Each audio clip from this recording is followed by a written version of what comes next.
जीवन का ताना बाना, जहां हर धागा महत्वपूर्ण है। और आज 21वीं सदी में मानव और पशु का अस्तित्व एक ही दुशाले में बुना जा रहा है। भारतवर्ष के दिल में स्थित इस जंगल के कैनवस पर एक नई तस्वीर बनाई जा रही है। यह तस्वीर आने वाले सालों में अपने रंगों से उम्मीद और साहस की गाथा सुनाएगी। और इस तस्वीर के पीछे 3 कलाकार, आप, मैं और चीता।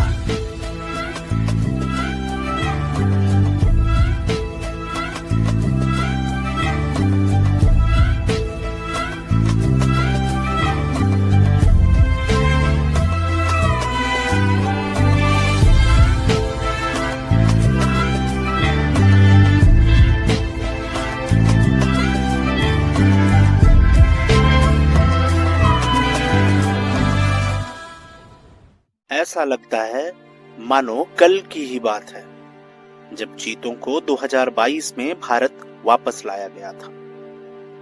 70 वर्षों की खालीपन के बाद इस धरती ने फिर से उस रफ्तार को महसूस किया था जिसे दुनिया चीता यानी एसिनोनिक्स जुबैटस कहती है। चीता दुनिया का सबसे तेज स्थलीय जीव है जो कुछ ही सेकंड में 0 से 90 किलोमीटर प्रति घंटे की रफ्तार पकड़ सकता है। उसका हल्का शरीर, लंबी टांगें, बड़े फेफड़े, लचीली रीढ़ और नॉन रिट्रैक्टेबल क्लॉज उसे एक प्राकृतिक स्प्रिंटर बनाते हैं। आज इंटरनेशनल चीता डे पर हम सिर्फ एक जानवर का ही नहीं बल्कि उस सपने का उत्सव मना रहे हैं जिसे कभी असंभव कहा गया था। पिछले 3 वर्षों में हमने केवल संरक्षण ही नहीं सीखा बल्कि हमने जाना कि एक सामूहिक लक्ष्य के लिए समर्पण क्या होता है। फिर भी लोग सवाल करते हैं, और क्यों नहीं करना चाहिए? लोग पूछते हैं कि क्यों वापस लाए जा रहे हैं उन चीतों को जिन्हें हमने पहले ही खो दिया था। तो जवाब है, क्योंकि चीतों का गायब होना कोई प्राकृतिक थोड़े ही था। हमने उन्हें शिकार के चलते खोया था और अब जब वे लौटे हैं तो हम सुनिश्चित कर रहे हैं कि भारत उनके लिए एक सुरक्षित घर बने। चीतों की दुनिया बेहद अनोखी है।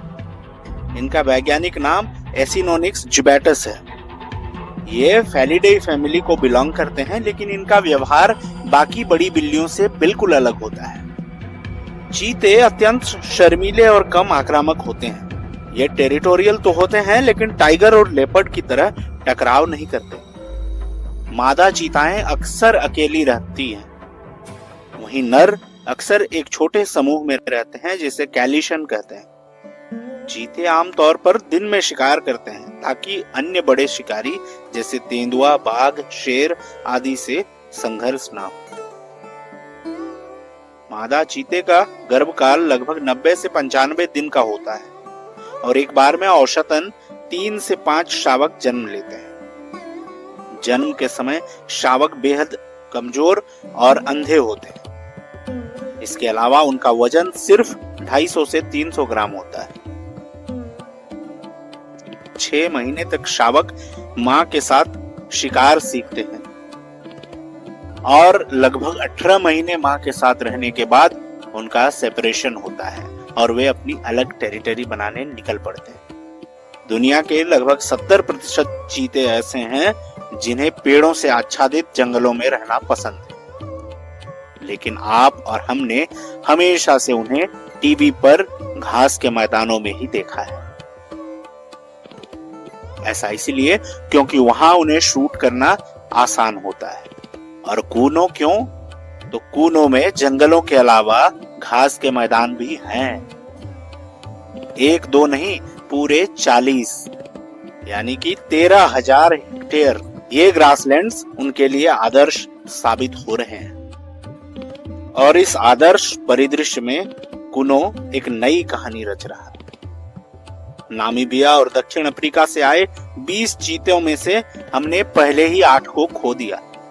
कारण बेहद अप्रत्याशित और दुखद थे। 2023 की गर्मी ने 3 चीतों की जान ले ली, लेकिन इस साल टीम और अधिक मजबूत हुई। कुछ नए प्रयोग, कूलर्स, शेड पॉइंट्स और 24 घंटे की मॉनिटरिंग ने जानें बचाई। और फिर आया वह पल जिसने पूरी कहानी की दिशा बदल दी। मुखी। भारत में जन्मी इस मादा चीते ने नवंबर 2025 में 5 शावकों को जन्म दिया। यह ऐतिहासिक है क्योंकि यह पहली बार है जब भारत में जन्मी किसी चीते ने सफलतापूर्वक प्रजनन किया है। यह घटना दुनिया भर के विशेषज्ञों के लिए एक संकेत है कि चीते भारतीय परिदृश्य में न सिर्फ जी रहे हैं बल्कि फल फूल भी रहे हैं। यह सिर्फ पुनर्स्थापना नहीं, यह पुनर्जन्म है। हर सुबह कूनों के मैदानों पर उगता सूरज एक नई किरण लेकर आता है, उम्मीद की किरण, जो भारत में चीतों की वापसी की इस तस्वीर में नया रंग भर देती है। हम एक ऐतिहासिक मोड़ पर खड़े हैं, जहां कर्मठ वनकर्मी, जोश से भरे स्थानीय समुदाय और हम सब एक साथ चल पड़े हैं। बहुत जल्द चीतों के कदम भारत के इस अद्भुत परिदृश्य के हर कोने में गूंजेंगे। हमारा हर छोटा प्रयास भविष्य बदलने की ताकत रखता है। हर जीत, चाहे कितनी ही छोटी क्यों न हो, इस बड़े बदलाव की ओर एक कदम है। जब हम अपने जंगलों के संरक्षक बनते हैं, तब यह देश भी हम पर गर्व करता है।